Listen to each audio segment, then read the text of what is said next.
Hello, Nancy Staton here. I am a former graduate of Thomasville High School, a product of this Thomasville City Schools. I taught at the high school senior English for over 28 plus years. Presently, at the present time, I am a school board member and in loving every moment. I will be reading pages 90 through 106. So let's get started. The park. As Julia walks, I sneak peeks out of her backpack like I always do.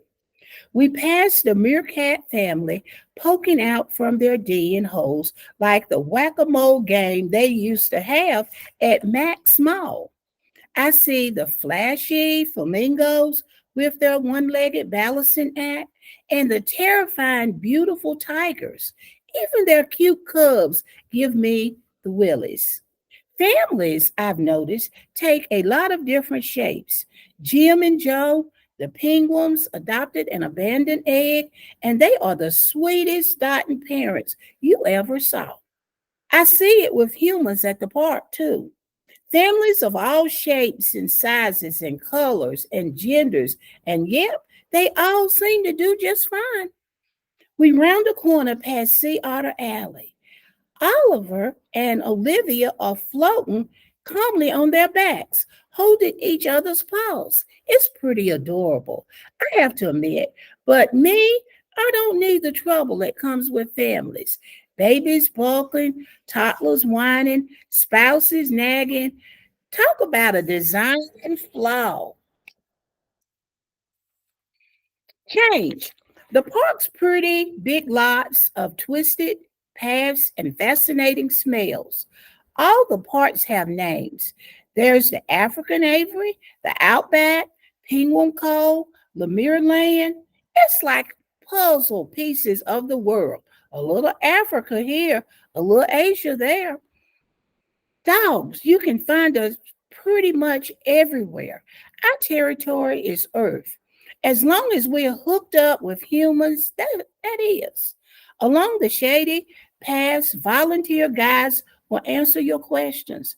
They tell you about how animals used to roam one part of the world or another until things change. Things change. That's one thing I figured out.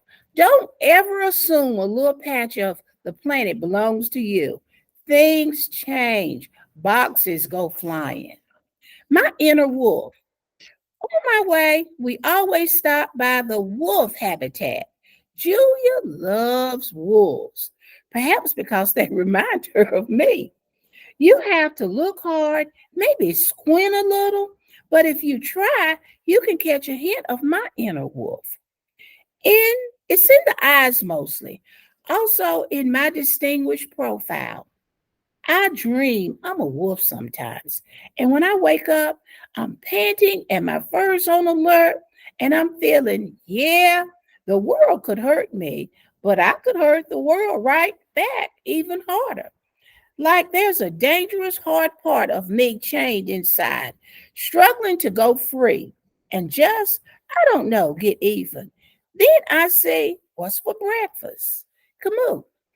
There's a gray wolf at the park who makes me a little jittery. Jittery as if in sometimes worry he might like to eat me. His name is Camus, and we stuck up a conversation when a mutual acquaintance of ours, a mockingbird called Mitch, introduced us one day. Like Nutwit, Mitch likes to taunt me because I'm domesticated. Gives me a lot of grief about how free he is soaring stringless over the whole town. I'm not the only one who's pampered, I said one day. I mean, look at Camus. He's not exactly running wild. As soon as the words were out of my mouth, I regretted them. And when I looked at Camus, I could kill you with one quick bite expression. I really regretted them. In any case, I said, moving the subject along, I've lived wild. It ain't a picnic for a dog. What is it like? Camus asked. He moved closer to the edge of his domain. He had a strange odor, intense and scary, and a little bit intoxicating. Well, I was just a pup, I said, abandoned by the side of the highway. Camus was listening intently. Must have been a, must have been tough. All you could think of was food, water. I didn't like the catch in my voice. Al got that. Those guys are fierce, Camus said. Can't hear them coming. I know, right? I relaxed a little. I hate owls, said Mitch. Hate them with a passion. They eat birds, you know. So do wolves, said Camus, giving Mitch a meaningful look. So you were wild once? I asked Camus. Never. Born and raised in captivity. Suzu over there, she was. She told us stories that will curl your fur. Honestly, it's nice to have a roof over my head. It's tough out there, man. Really tough. I suppose, said Camus. I looked at him and for the first time wondered if I really did have any wolf in me. He was a majestic animal with teeth could shred like a tree trunk. I am also majestic, but more portable, with teeth that could mangle a pencil with enough time and effort. Hey, Bob, Mitch said, do dogs howl the way wolves do? Of course we do. Let's hear something. A duet, maybe. He fluttered his wings, revealing startling patches of white.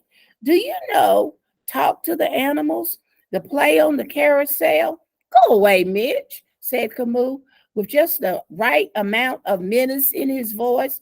Come on, just a little hovering. Pretend there's a moon. Pretend you're free. Pretend. Camus growled, and so did I. He was pretty impressive, guttural deep. It spoke of death and dismemberment and all kinds of unpleasant bird nightmares. I growled too. It spoke of me being mildly peeved. Still, Mitch got the message. He disappeared. A blur of wings. Actually, I've never hollered at the moon, I admitted. Me neither, said Camus. I feel kind of silly doing it here. Enrichment. We're almost to my favorite spot in the park. The great thing for me is that one corner of Gorilla World just juts up against Elephant Odyssey, the area where Ruby lives. A low stone wall separates the two spaces, and there's a moat on the elephant side. The sections connect like two pieces of pie, and my secret spot is right at the corner where I can hang out with my crew. Ivan and Ruby both have access to indoor habitats, which is great when the weather isn't cooperating. The indoor space for gorillas isn't bad. I call it the Gorilla Villa. It has tons of ropes and hammocks and branches to climb.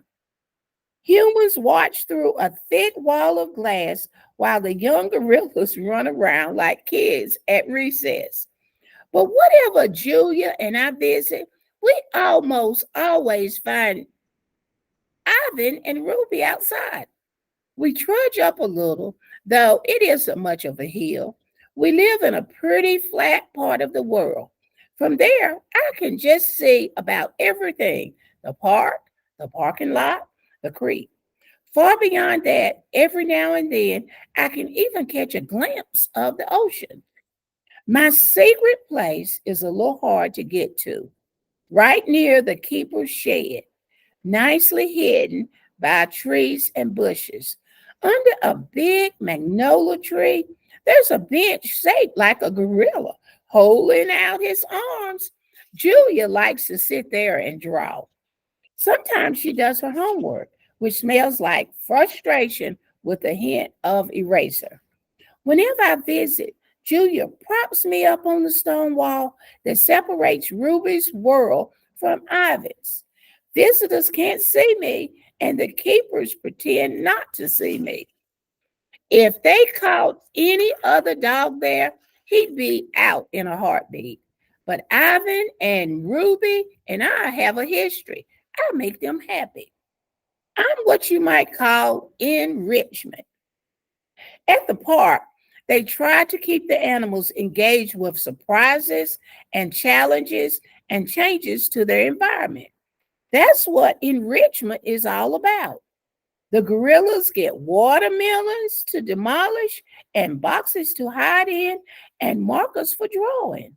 The elephants get sprinklers and flavored water and elephant sized rubber balls.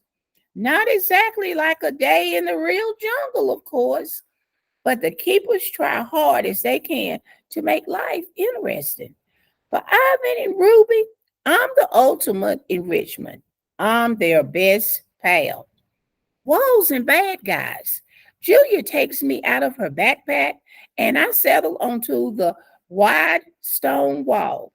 It's my favorite place on the planet because it means I can see Ivan and Ruby.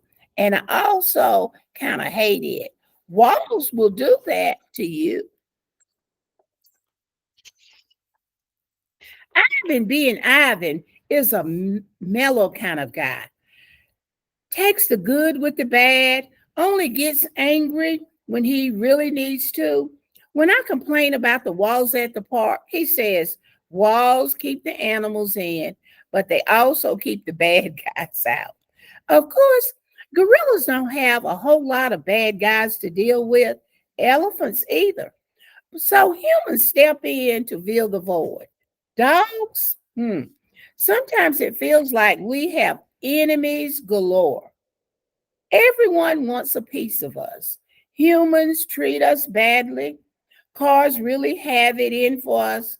We even get eaten by coyotes, which is kind of like having your cousin invite you over for dinner, then inform you that you're the main course. Although I probably just be the appetizer. Anyways, after those 27 years stuck in a mall, Ivan is one of those glass half full kind of guys when it comes to the walls surrounding him. Glad to be with the others of his own kind, cared for by smart and loving humans. I'm more of a water bowl of power half empty kind of guy. Every time I leave Ivan and Ruby, I am painfully aware that I can leave. Ivan's address is Gorilla World. Ruby's is Elephant Odyssey. And me, I guess my address is the same as Julia and George and Sarah's. 1249 Hindman Avenue. I mean, of course it is. I've been living there for a whole year now. It is. And yet, sometimes I still wake up at night and think, gotta find shelter, gotta find safety, and somewhere to belong. Guess I just don't want to get too comfortable. Happy reading.